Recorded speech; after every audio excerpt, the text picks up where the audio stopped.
Viața o trăiesc din greu și singur mă gândesc și vreau să-i spun lui mame: mamă, te iubesc. Când mi-aduc aminte când mame mă îngrijea și orice vorbă înțelegea. Viața o trăiesc din greu și singur mă gândea și vreau să spun lui mami: mamă, te iubesc. Când mi-aduc aminte când mama mă îngrijea și orice vorbă doar ea o înțelegea.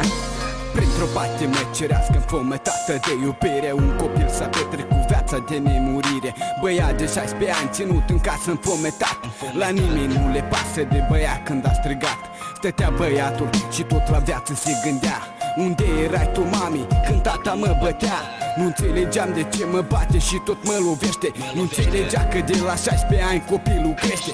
Am crescut în greu, dar nimeni nu mă crede. Numai bunul Dumnezeu de sus mă vede. Viața e grea, din greu să o trăiești. Mami, te rog, mami, să nu mă părăsești. Să știi cât de mult țin la tine și te iubesc. Aș vrea și acum în fața ta eu să zâmbesc. Cât de mult te prețuiesc și cât de mult îmi amintesc. Și mă rog la Dumnezeu și spun că o iubesc.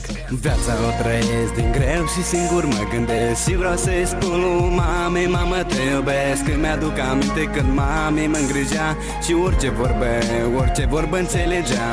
Viața o trăiesc din greu și singur mă gândea și vreau să spun lui mami: mamă, te iubesc. Când mi-aduc aminte când mama mă îngrijea și orice vorbă doar ea o înțelegea.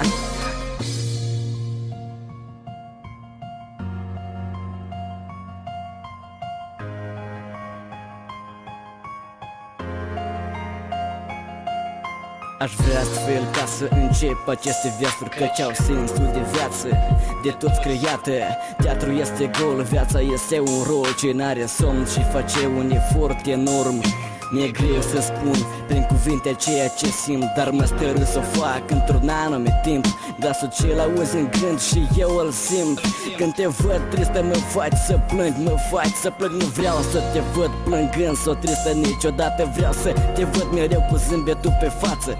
M-ai învățat să plâng, m-ai învățat să iubesc, m-ai învățat să trăiesc și foarte mult îți mulțumesc. Peste tot greu care în viață l-am avut, n-ai închis ochii, m-ai ajutat să-l înfrunt.